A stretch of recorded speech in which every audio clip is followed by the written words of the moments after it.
Hello. Louis is here just in time. And he's tilting the camera down. Okay, we can do that. Oh, no. Stop playing with the bookmark. I hate you. Okay. This is really a problem. This is really a bad problem. What can I do with this so he doesn't hang? Okay. We are on. Excuse me. Let's get you out of the way here. There we go. We are on chapter 17. Yes. The Roman numerals get less obvious at first glance. Dr. Seward's diary continued. When we arrived at the Berkeley Hotel, Van Helsing found a telegram waiting for him. I'm coming up by train. Jonathan at Whitby. Important news. Mina Harker. The professor was delighted. Ah, that wonderful Madame Mina, he said. Pearl among women. She arrived, but I cannot stay. She must go to your house, friend John. You must meet her at the station. Telegraph her en route so that she may be prepared. When the wire was dispatched, he had a cup of tea. Over it, he told me of a diary kept by Jonathan Harker when abroad and gave me a typewritten copy of it, as also of Mrs. Harker's diary at Whitby. Take these, he said, and study them well. When I have returned, you will be master of all the facts, and we can then better enter on our inquisition. Keep them safe, for there is in them much of treasure. You will need all your faith, even you who have had such an experience as that of today. What is here told? He laid his hand heavily and gravely on the packet of papers as he spoke. May be the beginning of the end to you and me and many another, or it may sound the knell of the undead who walk the earth. Read all, I pray you, with the open mind, and if you can add in any way to the story here told, do so, for it is all important. You have kept a diary of all these so strange things, is it not so? Yes. Then we shall go through all these together when we meet. He then made ready for his departure, and shortly drove off to Liverpool Street. I took my way to Paddington, where I arrived about 15 minutes before the train came in. The crowd melted away after the bustling fashion common to arrival platforms, and I was beginning to feel uneasy, lest I might miss my guest, when a sweet-faced, dainty-looking girl stepped up to me, and after a quick glance said, Dr. Seward, is it not? And you are Miss Harker, Mrs. Harker, I answered at once, whereupon she held out her hand. I knew you from the description of poor dear Lucy, but... She stopped suddenly, and a quick blush overspread her face. The blush that rose to my own cheeks somehow set us both at ease. Hello. For it was a tacit answer to her own. I got her luggage, which included a typewriter, and we took the Underground to Fenchurch Street, after I had sent a wire to my housekeeper to have a sitting room and bedroom prepared at once for Mrs. Harker. In due time we arrived. She knew, of course, that the place was a lunatic asylum, but I could see that she was unable to repress a slight shudder when we entered. She told me that if she might, she would come presently to my study, as she had much to say. So here I am, finishing my entry in my phonograph diary whilst I await her. As yet I have not had the chance of looking at the papers which Van Helsing left with me, though they lie open before me. I must get her interested in something, so that I may have an opportunity of reading them. She does not know how precious time is, or what a task we have in hand. I must be careful not to frighten her. Here she is.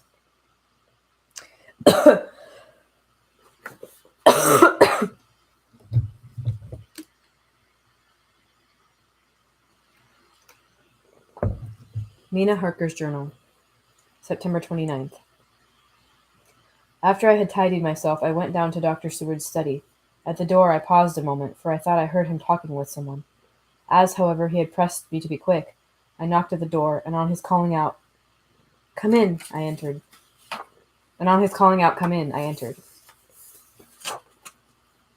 To my intense surprise, there was no one with him.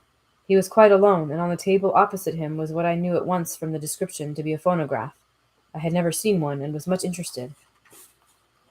I hope I did not keep you waiting, I said, but I stayed at the door as I heard you talking, and thought there was someone with you. Oh, he replied with a smile. I was only entering my diary. Your diary? I asked him in surprise. Yes, he answered. I keep it in this. As he spoke, he laid his hand on the phonograph. I felt quite excited over it, and blurted out, Why, this beats even shorthand! May I hear it say something? Certainly, he replied with alacrity, and stood up to put it in train for speaking. Then he paused, and a troubled look overspread his face. The fact is, he began awkwardly, I only keep my diary in it, and as it is entirely, almost entirely, about my cases, it may be awkward. That is, I mean, he stopped, and I tried to help him out of his embarrassment. You helped to attend dear Lucy at the end. Let me hear how she died. For all that I can know of her, I shall be very grateful. She was very, very dear to me. To my surprise, he answered, with a horror-struck look in his face. Tell you of her death? Not for the wide world! Why not? I asked, for some grave, terrible feeling was coming over me. What is with you? Just sit still.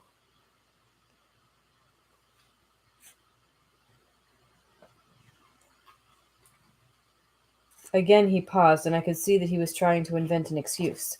At length he stammered out, You see, I do not know how to pick out any particular part of the diary. Even while he was speaking, Ah, you made me lose my place. What are you doing? Even while he was speaking, an idea dawned upon him, and he said with unconscious simplicity, in a different voice, and with the naivety of a child, That's quite true, upon my honor. That's quite true, upon my honor. Honest Indian! I could not but smile, at which he grimaced. I gave myself away that time, he said. But do you know that although I have kept the diary for months past, it never once struck me how I was going to find any particular part of it in case I wanted to look it up? By this time my mind was made up that the diary of a doctor who attended Lucy might have something to add to the sum of our knowledge of that terrible being, and I said boldly, Then, Dr. Seward, you had better let me copy it out for you on my typewriter. He grew to a positively deathly pallor as he said, No, no, no! For all the world I wouldn't let you know that terrible story. Then it was terrible. My intuition was right. For a moment I thought, and as my eyes ranged the room, unconsciously looking for something or some opportunity to aid me, they lit on a great batch of typewriting on the table. His eyes caught the look in mine, and without his thinking, followed their direction.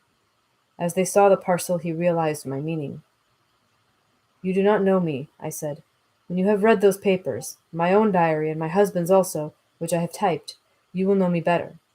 I have not faltered in giving every thought of my own heart in this cause, but of course you do not know me, yet, and I must not expect you to trust me so far. He is certainly a man of noble nature. Poor dear Lucy was right about him.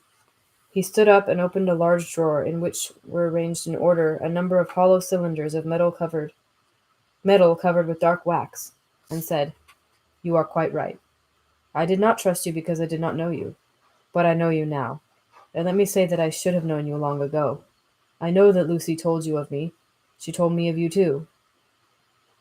May I make the only atonement in my power? Take the cylinders and hear them. The first half dozen of them are personal to me, and they will not horrify you. Then you will know me better. Dinner will be by then ready. In the meantime, Dinner will by then be ready. In the meantime, I shall read over some of these documents and shall be better able to understand certain things. He carried the phonograph himself up to my sitting room and adjusted it for me. Now I shall learn something pleasant, I am sure, for it will tell me the other side of a true love episode of which I know one side already. Dr. Seward's Diary. September 29th. I was so absorbed in that wonderful diary of Jonathan Harker and that other of his wife that I let the time run on without thinking. Mrs. Harker was not down when the maid came to announce dinner, so I said, She is possibly tired. Let dinner wait an hour. And I went on with my work. I had just finished Mrs. Harker's diary when she came in. She looked sweetly pretty, but very sad, and her eyes were flushed with crying. This somehow moved me much. Of late I have had cause for tears, God knows, but the relief of them was denied me, and now the sight of those sweet eyes, brightened with recent tears, went straight to my heart. So I said as gently as I could, "I greatly fear I have distressed you." "Oh, no, not distressed me," she replied, "but I have been more touched than I can say by your grief. That is a wonderful machine, but it is cruelly true. It told me in its very tones the anguish of your heart. It was like a soul crying out to Almighty God. No one must hear them spoken ever again. See, I have tried to be useful. I have copied out the words on my typewriter, and none other need now hear your heart beat as I did. No one need shall ever know. No one need ever know, shall ever know," I said in a low voice. She laid her hand on mine and said very gravely, "Ah, but they must." "Must? But why?" I asked. "Because it is a part of the terrible story, a part of poor Lucy's death and all that led to it. Because in the struggle which we have before us to rid the earth of this terrible monster, we must have all the knowledge and all the help which we can get. I think that the cylinders which you gave me contained more than you intended me to know, but I can see that there are in your record many lights to this dark mystery. You will let me help, will you not?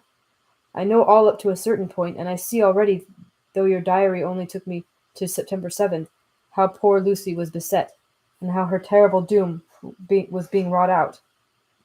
Jonathan and I have been working day and night since Professor Van Helsing saw us.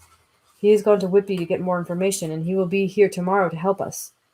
We need to have no secrets amongst us. Working together and with absolute trust, we can surely be stronger than if some of us were in the dark." She looked at me so appealingly, and at the same time manifested such courage and resolution in her bearing, that I gave in at once to her wishes. "You shall," I said, "do as you like in the matter. God forgive me if I do wrong. There are terrible things yet to learn of, but if you have so far travelled on the road to poor Lucy's death, you will not be content, I know, to remain in the dark. Nay, the end, the very end, may give you a gleam of peace. Come, there is dinner. We must keep one another strong for what is before us. We have a cruel and dreadful task.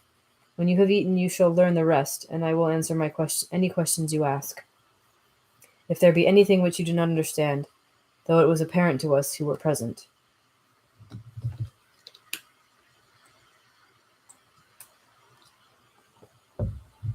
Mina Harker's Journal, September 29th. After dinner I came with Dr. Seward to his study. He brought back the phonograph from my room, and I took my typewriter. He placed me in a comfortable chair and arranged the phonograph so that I could touch it without getting up, and showed me how to stop it in case I should want to pause. Then he very thoughtfully took a chair, with his back to me, so that I might be as free as possible, and began to read. I put the forked metal to my ears and listened. When the terrible story of Lucy's death and all that followed was done, I lay back in my chair, powerless. Fortunately, hello. Fortunately, I am not of a fainting disposition. When Dr. Seward saw me, he jumped up with a horrified exclamation, and hurriedly taking a case bottle from a cupboard, gave me some brandy, which in a few minutes somewhat restored me. My brain was all in a whirl, and only that there came through all the multitude of horrors the holy ray of light that my dear, dear Lucy was at last at peace. I do not think I could have borne it without making a scene. It is all so wild and mysterious and strange that if I had not known Jonathan's experience in Transylvania, I could not have believed. As it was, I didn't know what to believe, and so got out of my difficulty by attending to something else. I took the cover off my typewriter and said to Dr. Seward, "Let me write this all out now. We must be ready for Dr. Van Helsing when he comes. I have sent a telegram to Jonathan to come on here when he arrives in London from Whitby. In this matter, dates are everything, and I think that if we get all of our material ready, and every item put in chronological order, we shall have done much. You tell me that Lord Godalming and Mr. Morris are coming too. Let us be able to tell them when they come." He accordingly set the phonograph at a slow pace, and I began to typewrite from the beginning of the 7th cylinder. I used manifold, and so took 3 copies of the diary, just as I had done with all the rest. It was late when I got through, but Dr. Seward went about his work of going his round of the patients. When he had finished, he came back and sat near me, reading, so that I did not feel too lonely whilst I worked. How good and thoughtful he is! The world seems full of good men. even if there are monsters in it. Before I left him, I remembered that Jonathan put his diary of the professor's perturbation at reading something in an evening paper at the station at Exeter. So, seeing that Dr. Seward keeps his newspapers, I borrowed the files of the Westminster Gazette and the Pall Mall Gazette and took them to my room. I remember how much the Daily Graph and the Whitby Gazette, of which I had made cuttings, helped us to understand the terrible events at Whitby when Count Dracula landed. So I shall look through the evening papers since then, and perhaps I shall get some new light. I am not sleepy, and the work will help me to keep quiet. The work will help to keep me quiet.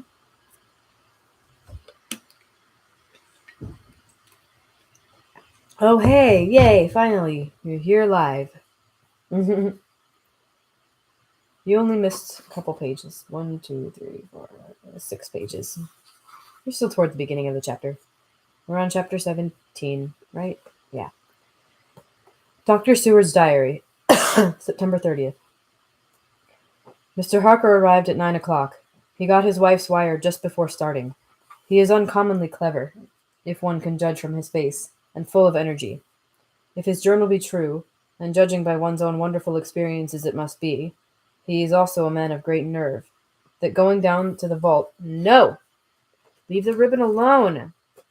You are so annoying. No! That going down to the vault a second time was a remarkable piece of daring. After reading his account of it, I was prepared to meet a good specimen of manhood, but hardly the quiet, business-like gentleman who came here today. Later. After lunch, Harker and his wife went back to their own room, and as I passed a while ago, I heard the click of the typewriter. They are hard at it. Mrs. Harker says that they are knitting together in chronological order every scrap of evidence they have. Harker has got the letters between the consignee of the boxes at Whitby and the carriers in London who took charge of them. He is now reading his wife's transcript of my diary. I wonder what they make out of it. Here he is. Strange that it never struck me that the very next house might be the Count's hiding place. Goodness knows that we had enough clues from the conduct of the patient Renfield. The bundle of letters relating to the purchase of the house were with the transcript. Oh, if we had only had them earlier, we might have saved poor Lucy. Stop, that way madness lies. Harker has gone back and is again collating his material. He says that by dinner time they will be able to show a whole connected narrative. He thinks that in the meantime I should see Renfield, as hitherto he has been a sort of index to the coming and going of the Count. I hardly see this yet, but when I get at the dates I suppose I shall. What a good thing that Mr. Harker put my cylinders into type. We never could have found the dates otherwise. I found Renfield sitting placidly in his room with his hands folded, smiling benignly. At the moment he seemed as sane as anyone I ever saw. I sat down and talked with him on a lot of subjects, all of which he treated naturally. He then, of his own accord, spoke of going home, a subject he has never mentioned to my knowledge during his sojourn here. In fact, he spoke quite confidently of getting his discharge at once. I believe that had I not had the chat with Harker and read the letters and the dates of his outbursts, I should have been prepared to sign for him after a brief time of observation. As it is, I am darkly suspicious. All those outbreaks were in some way linked with the proximity of the Count. What then does this absolute content mean? Can it be that his instinct is satisfied as to the vampire's ultimate triumph?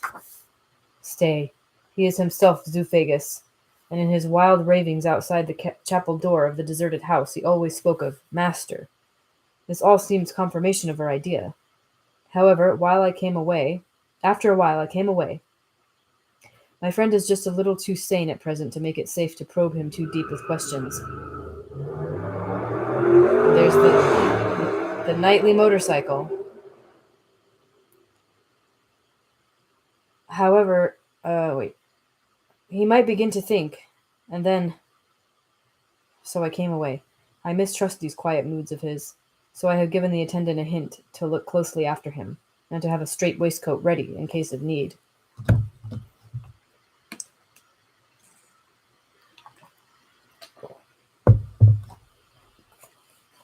Jonathan Harker's Journal, September 29th, in train to London. When I received Mr. Billington's courteous message that he would give me any information in his power, I thought it best to go down to Whitby and make, on the spot, such inquiries as I wanted. It was now my object to trace that horrid cargo of the Count's to its place in London. Later we may be able to deal with it. Billington Junior, a nice lad, met me at the station and brought me to his father's house, where they had decided that I must stay the night. They are hospitable, with true Yorkshire hospitality, gave a guest everything, and leave him free to do as he likes. And they all knew that I was busy, and that my stay was short, and Mr. Billington had ready in his office all the papers concerning the consignment of boxes. It gave me almost a turn to see again one of the letters which I had seen on the Count's table before I knew of his diabolical plans. Everything had been carefully thought out, and done systematically and with precision. He seemed to have been prepared for every obstacle which might be placed by accident in the way of his intentions being carried out. To use an Americanism, he had taken no chances, and the absolute accuracy with which his instructions were fulfilled was simply the logical result of his care. I saw the invoice and took note of it: 50 cases of common earth to be used for experimental purposes. Also the copy of the letter to Carter Paterson and their reply. Of both these I got copies. This was all the information Mr. Billington could give me, so I went down to the port and saw the coast guards, the customs officers, and the harbour master. They had all something to say of the strange entry of the ship, which is already taking its place in local tradition. But no one could add to this simple description, 50 cases of common earth. I then saw the station master, who kindly put me in communication with the men who had actually received the boxes. Their tally was exact with the list, and they had nothing to add except that the boxes were main and mortal heavy, and that shifting them was dry work. One of them added that it was hard lines, that there wasn't any gentleman, such like as yourself, squire, to show some sort of appreciation of their efforts in a liquid form. Another put in a rider that the thirst then generated was such that even the time which had elapsed had not completely allayed it. Needless to add, I took care before leaving to lift, forever and adequately, this source of reproach. September 30th. The station master was good enough to give me a line to his old companion, the station master at King's Cross, so that when I arrived there in the morning I was able to ask him about the arrival of the boxes. He, too, put me at once in communication with the proper officials, and I saw that their tally was correct with the original invoice. The opportunities of acquiring an abnormal thirst had been here limited. A noble use of them had, however, been made, and again I was compelled to deal with the result in an ex post facto manner. From thence I went to Carter Paterson's central office, where I met with the utmost courtesy. They looked up the transaction in their day book and letter book, and at once telephoned to their King's Cross office for more details.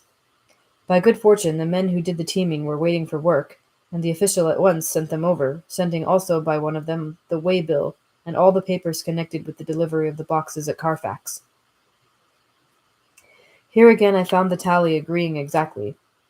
The carrier's men were able to supplement the paucity of the written words with a few details. These were, I shortly found, connected almost solely with the dusty nature of the job, and of the consequent thirst engendered in the operators. On my affording an opportunity, through the medium of the currency of the realm, of the allaying at a later period this beneficent evil, one of the men remarked, "That ere, oh God, more Cockney. That ere house, governor, is the rummiest I ever was in. Blimey, but I ain't been touched since 100 years. There was dust that thick in the place that you might have slept on it without hurting of your bones, and the place was that neglected that you might have smelled old Jerusalem in it. But the old chapel, that took the cake, that did. Me and my mate, we thought we wouldn't never get out quick enough, Lord. I wouldn't take less nor a quid a moment to stay there after dark." Having been in the house, I could well believe him, but if he knew what I know, he would, I think, have raised his terms. My nose itches so bad. Of one thing I am now satisfied, that all those boxes which arrived at Whitby from Varna in the Demeter were safely deposited in the old chapel of Carfax. There should be 50 of them there, unless any have since been removed, as from Dr. Seward's diary, I fear. It's really, yeah, it's just people. I feel like that doesn't normally happen every night, but like every night that I do one of these readings, it happens. It's just, yeah, it's crazy. Sorry.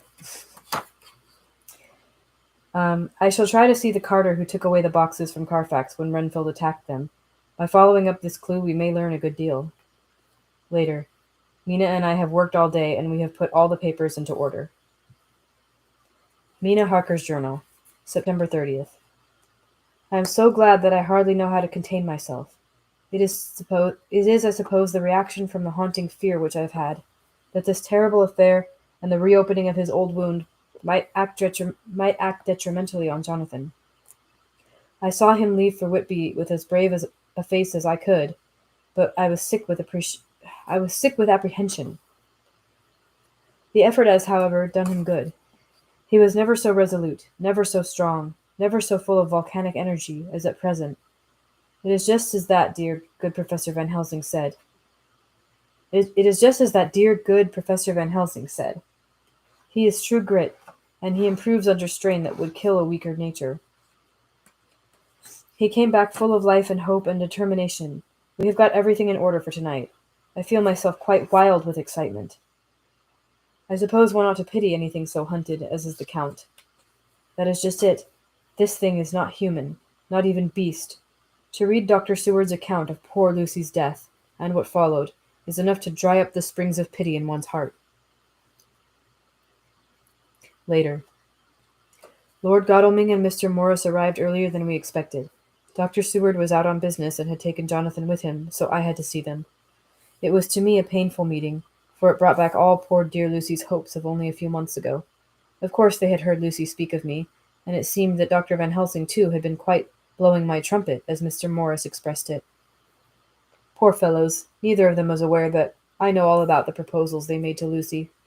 They did not quite know what to say or do, as they were ignorant of the amount of my knowledge, so they had to keep on neutral subjects. However, I thought the matter over, and came to the conclusion that the best thing I could do would be to post them in affairs right up to date. I knew from Dr. Seward's diary that they had been at Lucy's death, her real death, and that I need not fear to betray any secret before the time.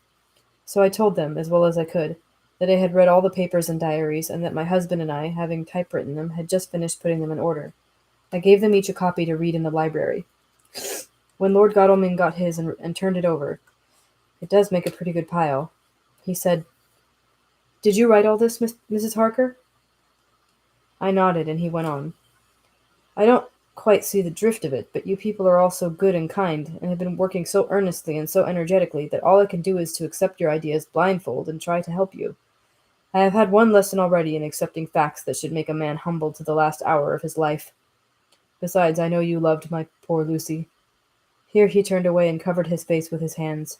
I could hear the tears in his voice. Mr. Morris, with instinctive delicacy, just laid a hand for a moment on his shoulder, and then walked quietly out of the room. I suppose there is something in woman's nature that makes a man free to break down before her and express his feelings on the tender or emotional side without feeling it derogatory to his manhood. For when Lord Godalming found himself alone with me, he sat down on the sofa and gave way utterly and openly. I sat down beside him and took his hand. I hope he didn't think it forward of me, and that if he ever thinks of it afterwards, he never will have such a thought. And that there I wrong him. I know he never will. He is too true a gentleman. I said to him, for I could see that his heart was breaking, "I loved dear Lucy, and I know what she was to you, and what you were to her. She and I were like sisters, and now she is gone. Will you not let me be like a sister to you in your trouble? I know what sorrows you have had, though I cannot measure the depth of them. If sympathy and pity can help in your affliction, won't you let me be of some little service for Lucy's sake?" In an instant the poor dear fellow was overwhelmed with grief. It seemed to me that all that he had of late been suffering in silence found a vent at once. He grew quite hysterical, and raising his open hands, beat his palms together in a perfect agony of grief. He stood up and then sat down again, and the tears rained down his cheeks. I felt an infinite pity for him, and opened my arms unthinkingly. With a sob, he laid his head on my shoulder and cried like a wearied child, whilst he shook with emotion. We women have something of the mother in us that makes us rise above smaller matters when the mother spirit is invoked. I felt this big, sorrowing man's head resting on me, as though it were that of the baby that some day may lie on my bosom, and I stroked his hair as though he were my own child. I never thought at the time how strange it all was. After a little bit his sobs ceased, and he raised himself with an apology, though he made no disguise of his emotion. He told me that for days and nights past, weary days and sleepless nights, he had been unable to speak with anyone, as a man must speak in his time of sorrow. There was no woman whose sympathy could be given to him, or with whom, owing to the terrible circumstances with which his sorrow was surrounded, he could speak freely. "I know now how I suffered," he said, as he dried his eyes, "but I do not know even yet, and none other can ever know, how much your sweet sympathy has been to me today.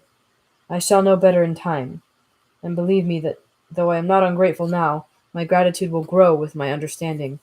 You will let me be like a brother, will you not, for all our lives, for dear Lucy's sake?" "For dear Lucy's sake," I said as we clasped hands. "Ay, and for your own sake," he added, "for if a man's esteem and gratitude are ever worth the winning, you have won mine today. If ever the future should bring you to a time when you need a man's help, believe me, you will not call in vain. God grant that no such time may ever come to you to break the sunshine of your life, but if it should ever come, promise me that you will let me know." He was so earnest, and his sorrow was so fresh, that I felt it would comfort him, so I said, "I promise." As I came along the corridor, I saw Mr. Morris looking out of a window. He turned as he heard my footsteps. "How is Art?" he said. Then, noticing my red eyes, he went on, "Ah, I see you have been comforting him. Poor old fellow, he needs it. No one but a woman can help a man when he is in trouble of the heart, and he had no one to comfort him. He bore his own trouble so bravely that my heart bled for him. I saw the manuscript in his hand, and I knew that when he read it he would realize how much I knew. So I said to him, 'I wish I could comfort all who suffer from the heart. Will you let me be your friend, and will you come to me for comfort if you need it? You will know later on why I speak.' He saw that I was in earnest, and stooping, took my hand, and raising it to his lips, kissed it. It seemed but poor comfort to so brave and unselfish a soul, and impulsively I bent over and kissed him. The tears rose in his eyes, and there was a momentary choking in his throat. He said quite calmly, 'Little girl, you will never regret that true-hearted kindness, so long as ever you live.' Then he went into the study to his friend. Little girl, the very words he had used to Lucy, and oh, but he proved himself a friend.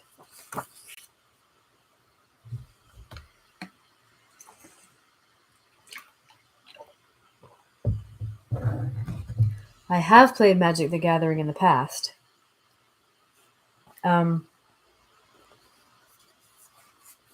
I'm not super into it. I mean, I don't have a lot of experience with it.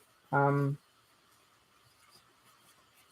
I've every time I've played it, there was such a long time in between that I kind of had to relearn it, and sometimes I would be playing with a group of people, and I'm better with it one-on-one, at least for now, until I get like a lot better at it.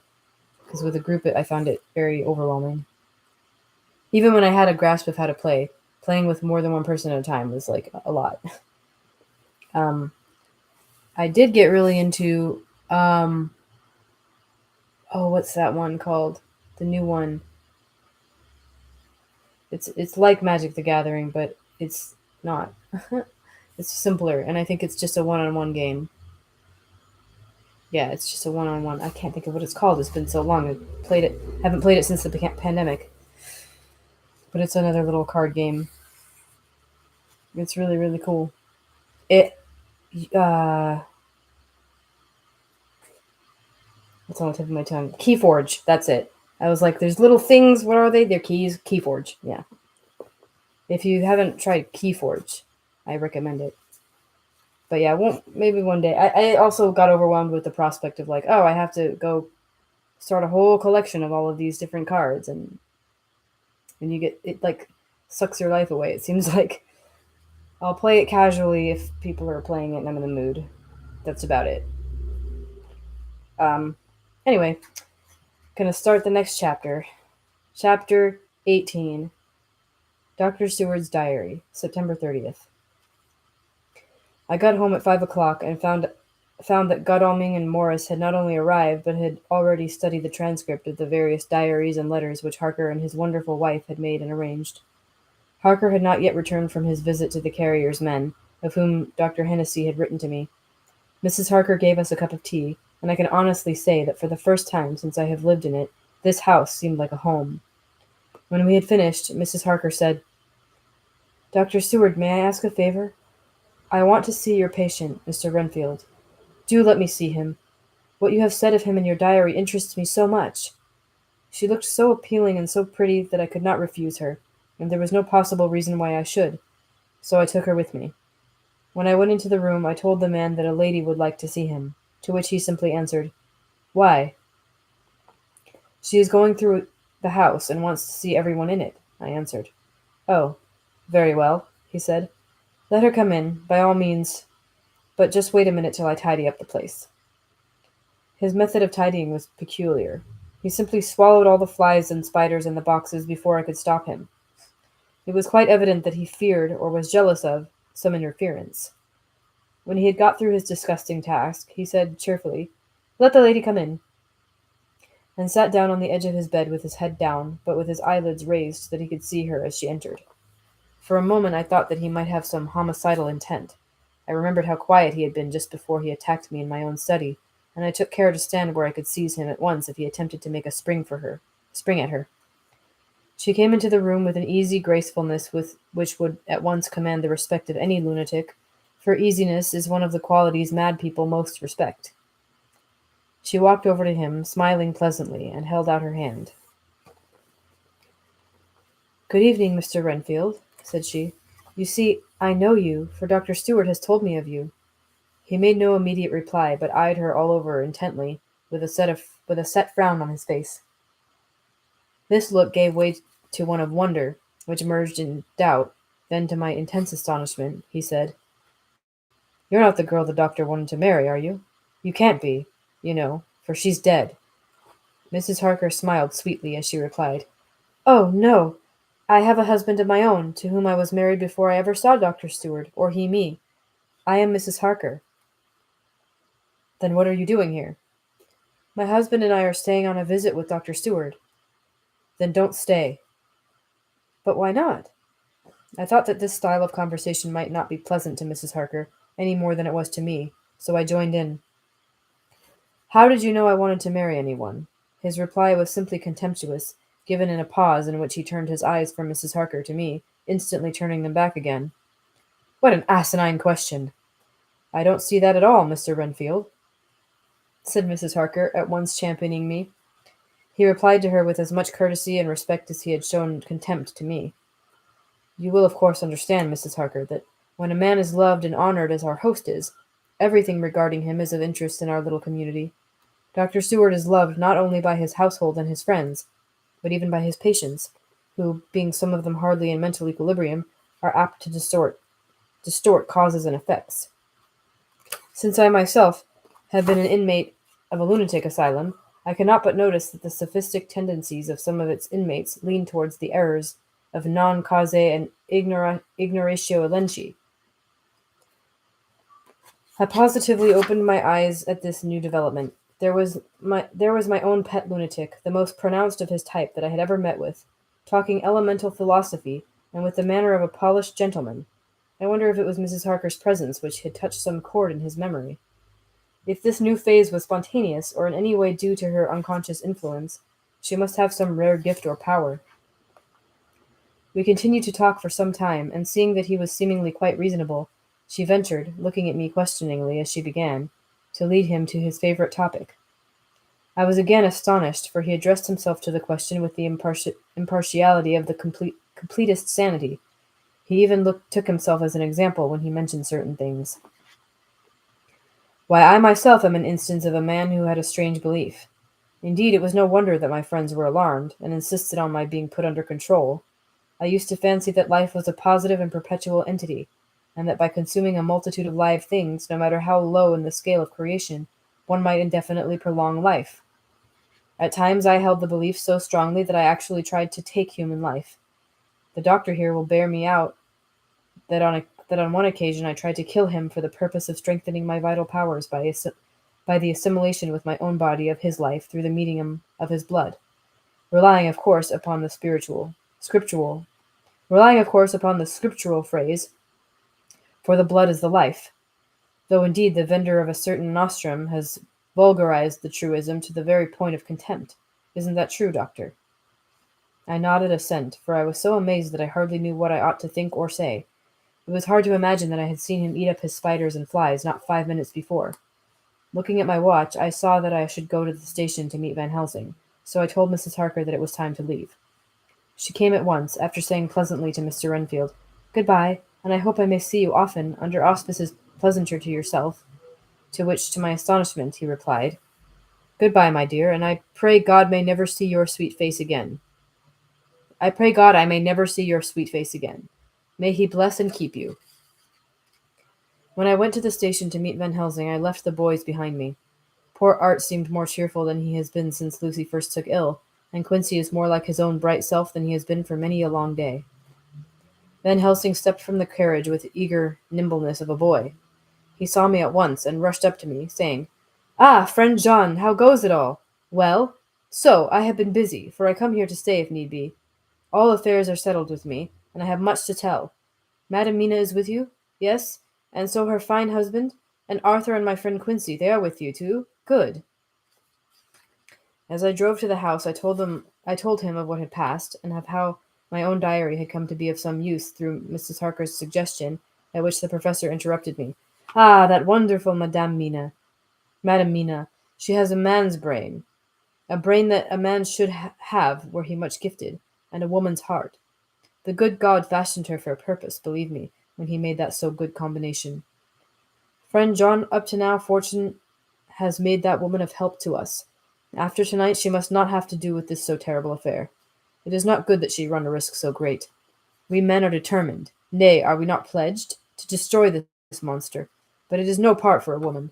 Even if she be not harmed, her heart may fail her in so much and so many horrors, and hereafter she may suffer, both in waking from her nerves and in sleep from her dreams. And besides, she is a young woman, and not so long married. There may be other things to think of sometime, if not now. You will tell me she has wrote all, then she must consult with us, but tomorrow she say good-bye to this work, and we go alone." I agreed heartily with him, and then I told him what we had found in his absence, that the house which Dracula had bought was the very next one to my own. He was amazed, and a great concern seemed to come on him. "Oh, that we had known it before," he said, "for then we might have reached him in time to save poor Lucy. However, the milk that is spilt cries not out afterwards, as you say. We shall not think of that, but go on our way to the end." Then he fell into a silence that lasted till we entered my own gateway. Before we went to prepare for dinner, he said to Mrs. Harker, "I am told, Madam Mina, that by my friend John, that you and your husband have put up in exact order all things that have been, up to this moment."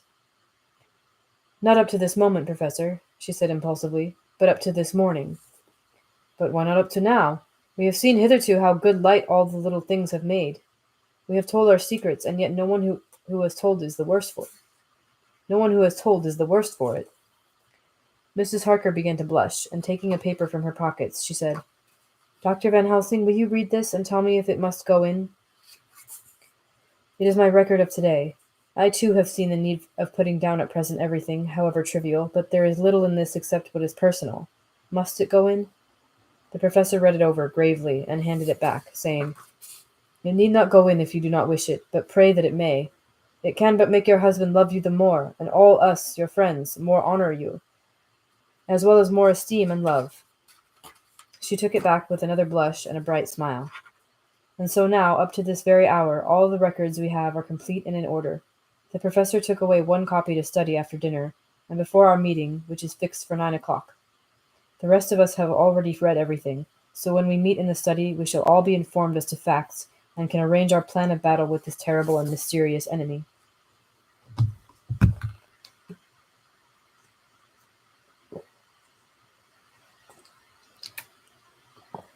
I'll have to try out Epic. Thanks for letting me know. I haven't heard of that.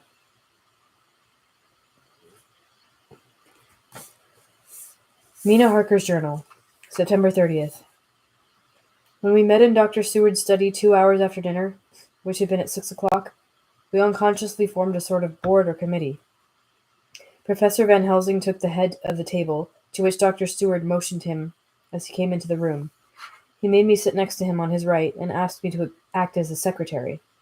Jonathan sat next to me. Opposite us were Lord Godalming, Dr. Seward, and Mr. Morris, Lord Godalming being next the professor, and Dr. Seward in the center. The professor said, "I may, I suppose, take it that we are all acquainted with the facts that are in these papers." We all expressed assent, and he went on. "Then it were, I think, good that I tell you something of the kind of enemy with which we have to deal. I shall then make known to you something of the history of this man, which has been ascertained for me. So we then can discuss how we shall act, and can take our measure according. There are such beings as vampires. Some of us have evidence that they exist. Even had we not the proof of our own unhappy experience, the teachings and the records of the past give proof enough for sane peoples. I admit that at the first I was skeptic. Were it not that through long years I have trained myself to keep an open mind, I could not have believed until such time as that fact thunder on my ear. See, see! I prove, I prove! Alas, had I known at first what now I know? Nay, had I even guessed at him? One so precious life had been spared to many of us who didn't love her. But that is gone, and we must so work that other poor souls perish not, whilst we can save. The Nosferatu do not die like the bee when he sting once.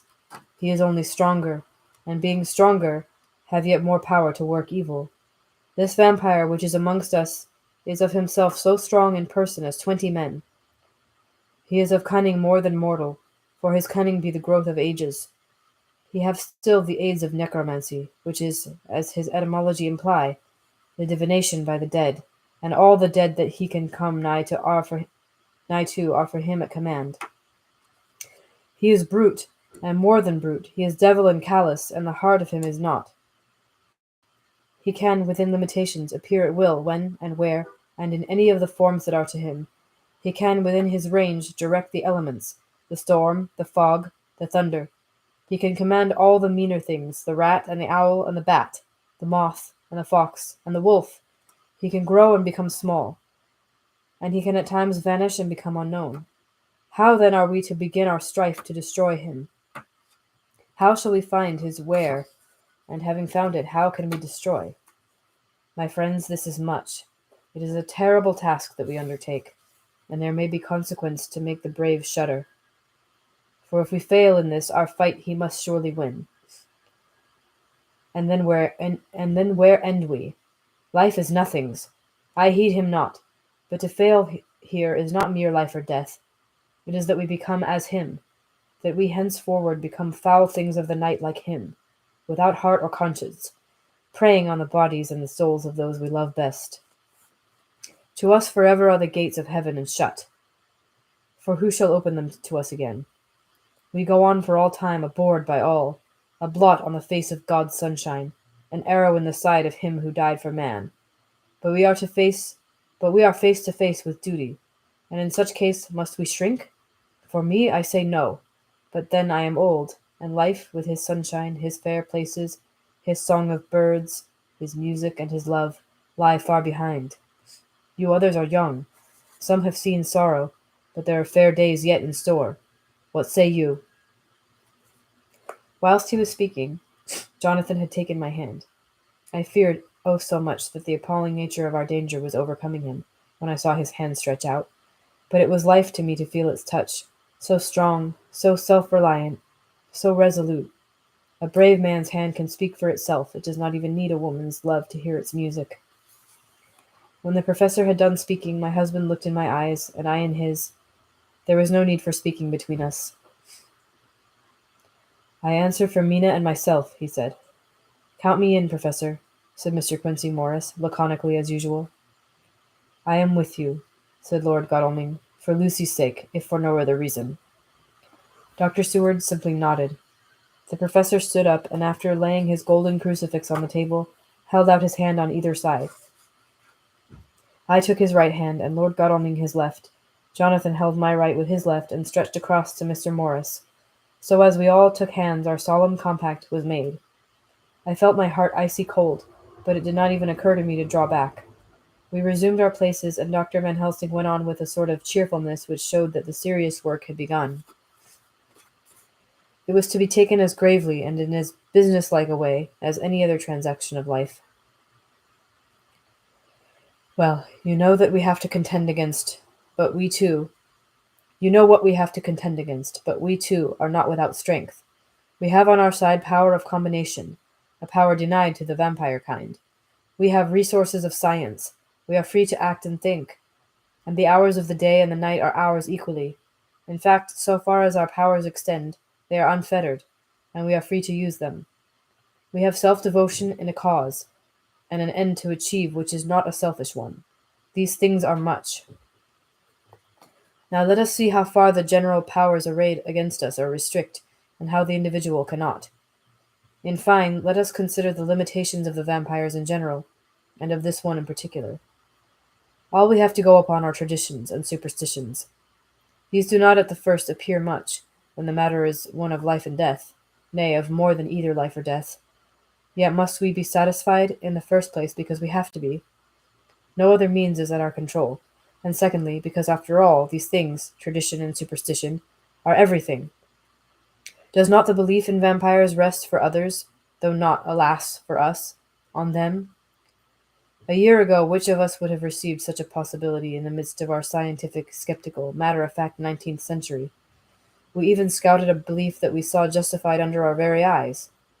Take it, then, that the vampire, and the belief in his limitations and his cure, rest for the moment on the same base. For let me tell you, he is known everywhere that men have been. In old Greece, in old Rome, he flourished in Germany all over, in France, in India, even in the Chersonese, and in China, so far from us in all ways, there even is he, and the peoples for him at this day. We have followed the wake of the Berserker Icelander, the devil-begotten Hun, the Slav, the Saxon, the Magyar. So far, then, we have all we may act upon. And let me tell you that very much of the beliefs are justified by what we have seen in our own so unhappy experience. The vampire live on, and cannot die by mere passing of the time. He can flourish when that he can fatten on the blood of the living. Even more, we have seen amongst us that he can even grow younger, that his vital faculties grow strenuous, and seem as though they refresh themselves when his special pabulum is plenty. But he cannot flourish without this diet. He eat not as others. Even friend Jonathan, who lived with him for weeks, did never see him eat, never. He throws no shadow. He make in the mirror no reflect, as again Jonathan observe. He has the strength of many in his hand. Witness again Jonathan when he shut the door against the wolves, and when he help him from the diligence too.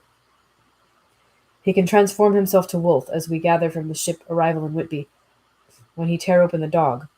He can be as bat, as Madam Mina saw him on the window at Whitby, and as friend John saw him fly from this so near house, and as my friend Quincy saw him at the window of Miss Lucy.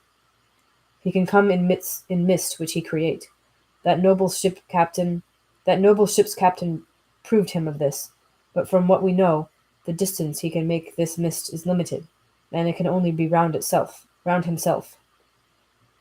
He come on moonlight rays as elemental dust, as again Jonathan saw those sisters in the castle of Dracula. He becomes so small. We ourselves saw Miss Lucy, ere she was at peace, slip through a hair-breadth space at the tomb door. He can, when once he finds his way, come out from anything or into anything, no matter how close it be bound or even fused up with fire. Solder, you call it. He can see in the dark. No small power, this, in a world which is one half shut from the light. Ah, but hear me, though. He can do all these things, yet he is not free. Nay, he is even more prisoner than the slave of the galley, than the madman in his cell. He cannot go where he lists. He who is not of nature has yet to obey some of nature's laws. Why, we know not. He may not enter anywhere at the first, unless there be some one of the household who bid him to come, though afterwards he can come as he please. His power ceases, as does that of all evil things, at the coming of the day. Only at certain times can he have limited freedom. If he be not at the place whither he is bound, he can only change himself at noon or at exact sunrise or sunset. These things we are told, and in this record of ours we have proof by interference. Thus, whereas he can do as he will within his limit, when he hath his earth home, his coffin home, his hell home, the place unhallowed, as we saw when he went to the grave of the suicide at Whitby, Still, at other time he can only change when the time come. It is said, too, that he can only pass running water at the slack or the flood of the tide. Then there are things which so afflict him that he has no power, as the garlic that we know of, and as for things sacred, as this symbol, my crucifix, that was amongst us even now when we resolve, to them he is nothing, but in their presence he takes his place far off and silent with respect. There are others, too, which I shall tell you of, lest in our speaking we may need them. The branch of wild rose on his coffin keep him that he move not from it.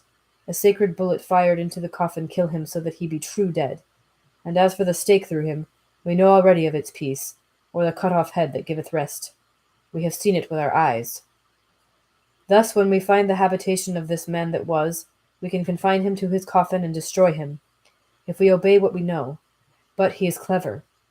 I have asked my friend Arminius of Budapest University to make his record. And from all the means that are, he tell me of what he has been. He must indeed have been that voivode Dracula who won his name against the Turk over the great river on the very frontier of Turkeyland. If it be so, then was he no common man, for in that time, and for centuries after, he was spoken of as the cleverest and most cunning, as well as the bravest of the sons of the land beyond the forest. That mighty brain and that iron resolution went with him to his grave, and are even now arrayed against us. The Draculas were, says Arminius, a great and noble race, though now and again were scions who were held by their covils to have had dealings with the evil one. They learned his secrets in the Scholomance, amongst the mountains over Lake Hermannstadt, where the devil claims the 10th scholar as his due. In the records are such words as Stregoica, witch, Ordog, and Pokol, Satan and hell. And in one manuscript this very Dracula is spoken of as Wampir, which we all understand too well. There have been from the loins of this very one great men and good women, and their graves make sacred the earth where alone this foulness can dwell. For it is not the least of its terrors that this evil thing is rooted deep in all good. In soil barren of holy memories it cannot rest. Whilst they were talking, Mr. Morris was looking steadily at the window, and he now got up quietly and went out of the room. There was a little pause, and then the professor went on. And now we must settle what we do. We have here much data, and we must proceed to lay our campaign. We know from the inquiry of Jonathan that from the castle to Whitby came 50 boxes of earth, all of which were delivered at Carfax. We also know that at least some of these boxes have been removed. It seems to me that our first step should be to ascertain whether all the rest remain in the house beyond that wall where we look today, or whether any more have been removed. If the latter, we must trace. Here we were interrupted in a very startling way. Outside the house came the sound of a pistol shot. The glass of the window was shattered with a bullet, which, ricocheting from the top of the embrasure, struck the far wall of the room. I am afraid I am at heart a coward, for I shrieked out. The men all jumped to their feet. Lord Godalming flew over to the window and threw up the sash. As he did so, we heard Mr. Morris's voice without. "Sorry. I fear I've alarmed you. I shall come in and tell you about it." A minute later he came in and said, "It was an idiotic thing of me to do, and I ask your pardon, Mrs. Harker, most sincerely. I fear I must have frightened you terribly. But the fact is that whilst the professor was talking there came a big bat and sat on the window-sill. I have got such a horror of the damned brutes from recent events that I cannot stand them, and I went out to have a shot, as I have been doing of late of evenings whenever I have seen one. You used to laugh at me for it then, Art." "Did you hit it?" asked Dr. Van Helsing. "I don't know. I fancy not, for it flew away into the wood." Without saying any more, he took his seat, and the professor began to resume his statement. "We must trace each of these boxes, and when we are ready, we must either capture or kill this monster in his lair, or we must, so to speak, sterilize the earth so that no more he can seek safety in it. Thus in the end we may find him in his form of man between the hours of noon and sunset, and so engage with him when he is at his most weak. And now for you, Madam Mina. This night is the end until all be well. You are too precious to us to have such risk. When we part tonight, you no more must question. We shall tell you all in good time. We are men, and are able to bear, but you must be our star and our hope, and we shall act all the more free that you are not in the danger, such as we are." All the men, even Jonathan, seemed relieved, but it did not seem to me good that they should brave danger and perhaps lessen their safety, strength being the best safety, through care of me, but their minds were made up, and though it was a bitter pill for me to swallow, I could say nothing, save to accept their chivalrous care of me. Mr. Morris resumed the discussion. As there is no time to lose, I vote we have a look at his house right now. Time is everything with him, and swift action on our part may save another victim. I own that my heart began to fail me when the time for action came so close, but I did not say anything, for I had a greater fear that if I appeared as a drag or a hindrance to their work, they might even leave me out of their counsels altogether. They have now gone off to Carfax, with means to get into the house. Manlike, they had told me to go to bed and sleep, as if a woman can sleep when those she loves are in danger. I shall lie down and pretend to sleep, lest Jonathan have added anxiety about me when he returns.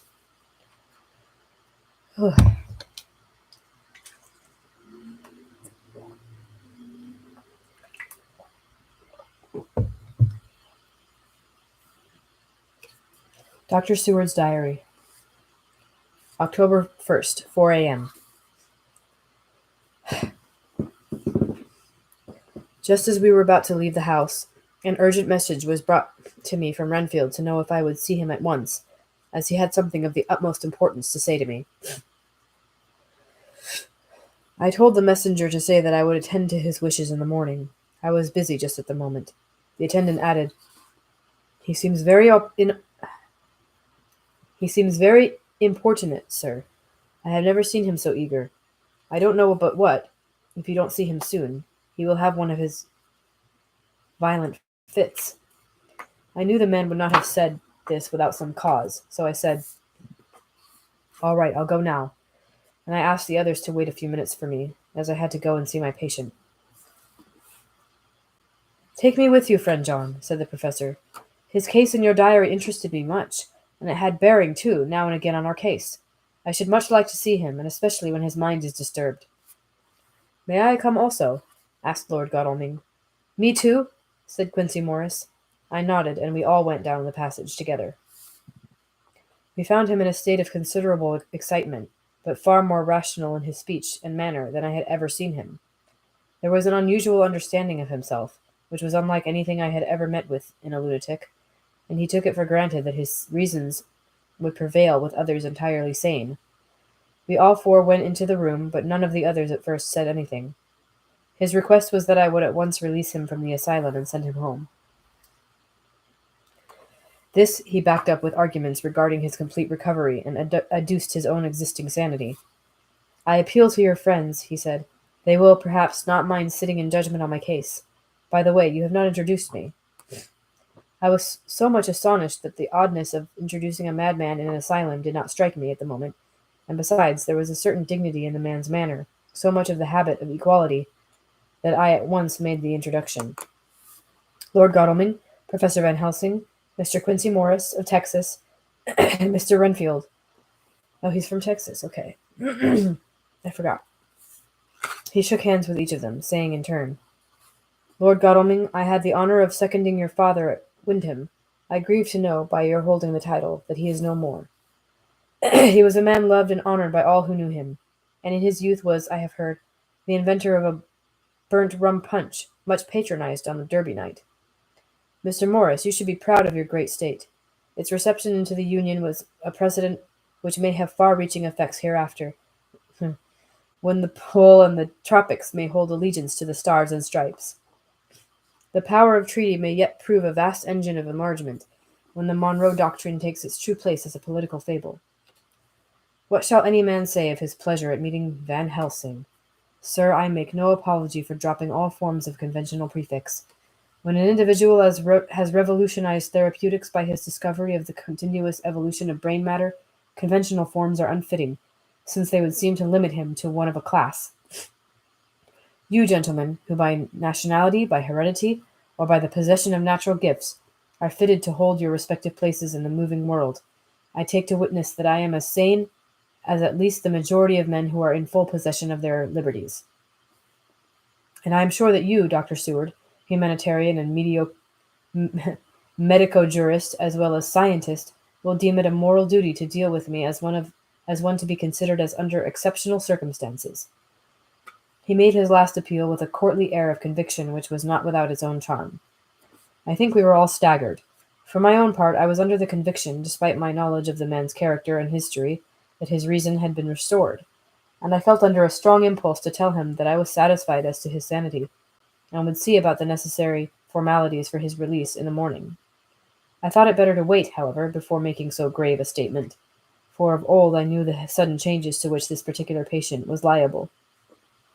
So I contented myself with making a general statement that he appeared to be improving very rapidly, that I would have a longer chat with him in the morning, and would then see what I could do in the direction of meeting his wishes. This did not at all satisfy him, for he said quickly, "But I fear, Dr. Seward, that you hardly apprehend my wish. I desire to go at once, here, now, this very hour, this very moment, if I may.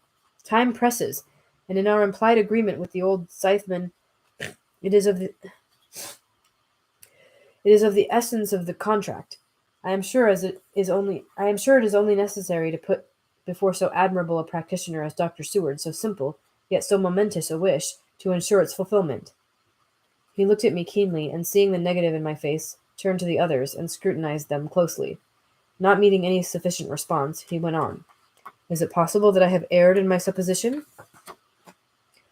"You have," I said frankly, but at the same time, as I felt brutally, there was a considerable pause, and then he said slowly, "Then I suppose I must only shift my ground of request. Let me ask for this concession, boon, privilege, what you will. I am content to implore in such a case, not on personal grounds, but for the sake of others. I am not at liberty to give you the whole of my reasons, but you may, I assure you, take it from me that they are good ones, sound and unselfish, and spring from the highest sense of duty. Could you look, sir, into my heart, you would approve to the full the sentiments which animate me. Nay, more, you would count me amongst the best and truest of your friends." Again he looked at us all keenly. I had a growing conviction that this sudden change of his entire intellectual method was but yet another form or phase of his madness, and so determined to let him go on a little longer,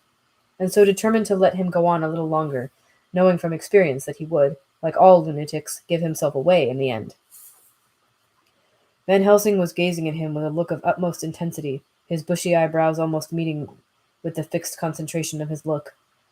He said to Renfield in a tone which did not surprise me at the time, but only when I thought of it afterwards, for it was as of one addressing an equal, Can you not tell frankly your real reason for wishing to be free tonight? I will undertake that if you will satisfy even me, a stranger without prejudice, and with the habit of keeping an open mind. Dr. Seward will give you, at his own risk and on his own responsibility, the privilege you seek." He shook his head sadly, and with a look of poignant regret on his face. The professor went on. "Come, sir, bethink yourself. You claim the privilege of reason in the highest degree, since you seek to impress us with your complete reasonableness. You do this, whose sanity we have reason to doubt, since you are not yet released from medical treatment for this very defect. If you will not help us in our effort to choose the wisest course, how can we perform the duty which you yourself put upon us? Be wise and help us, and if we can, we shall aid you to achieve your wish." He still shook his head as he said, "Dr. Van Helsing, I have nothing to say. Your argument is complete, and if I were free to speak, I should not hesitate a moment. But I am not my own master in the matter. I can only ask you to trust me. If I am refused, the responsibility does not rest with me." I thought it was now time to end the scene, which was becoming too comically grave, so I went towards the door, simply saying, "Come, my friends, we have work to do. Good night." As, however, I got near the door, a new change came over the patient. He moved towards me so quickly that for the moment I feared that he was about to make another homicidal attack. My fears, however, were groundless, for he held up his two hands imploringly and made his petition in a moving manner. As he saw that the very excess of his emotion was militating against him, by restoring us more to our old relations, he became still more demonstrative. I glanced at Van Helsing and saw my conviction reflected in his eyes, so I became a little more fixed in my manner, if not more stern, and motioned to him that his efforts were unavailing. I had previously seen something of the same constantly growing excitement in him, when he had to make some request of which at the time he had thought much, such, for instance, as when he wanted a cap. and I was prepared to see the collapse into the same sullen acquiescence on this occasion. Oh, God. My expectation was not realized, for when he found that his appeal would not be successful, he got into quite a frantic condition. He threw himself on his knees and held up his hands, wringing them in plaintive supplication, and poured forth a torrent of entreaty, with the tears rolling down his cheeks and his whole face and form expressive of the deepest emotion. "Let me entreat you, Dr. Seward, oh, let me implore you, to let me out of this house at once. Send me away how you will and where you will. Send keepers with me with whips and chains. Let them take me in a strait waistcoat, manacled and leg-ironed, even to a gaol. But let me go out of this. You don't know what you do by keeping me here. I am speaking from the depths of my heart, of my very soul. You don't know whom you wrong, or how, and I may not tell. Woe is me, I may not tell. But by all you hold sacred, by all you hold dear, by your love that is lost, by your hope that lives, for the sake of the Almighty, take me out of this and save my soul from guilt. Can't you hear me, man? Can't you understand? Will you never learn? Don't you know that I am sane and earnest now? That I am no lunatic in a mad fit, but a sane man fighting for his soul? Oh, hear me! Hear me! Let me go! Let me go! Let me go! I thought that the longer this went on, the wilder he would get, and so would bring on a fit. So I took him by the hand and raised him up. "Come," I said sternly. "No more of this. We have had quite enough already. Get to your bed and try to behave more discreetly." He suddenly stopped and looked at me intently for several moments. Then, without a word, he rose, and moving over, sat down on the side of the bed. The collapse had come, as on former occasions, just as I had expected. When I was leaving the room, last of our party, he said to me in a quiet, well-bred voice, "You will, I trust, Dr. Seward, do me the justice to bear in mind, later on, that I did what I could to convince you tonight." All right. That was the end of that chapter, and the end of my ability to... I don't know. I was not able to finish that sentence. Yeah,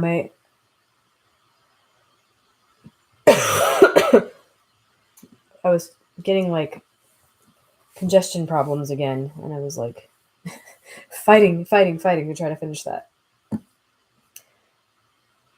This is like the never-ending allergy symptoms. My God, I thought I was getting better, and then I start reading for a while, and then my nose was stuffed, my throat was getting sore again.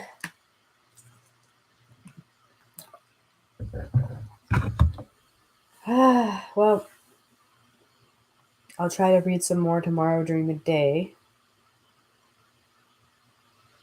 Should be able to. Yeah, thanks for watching. That was fun. See you the next one.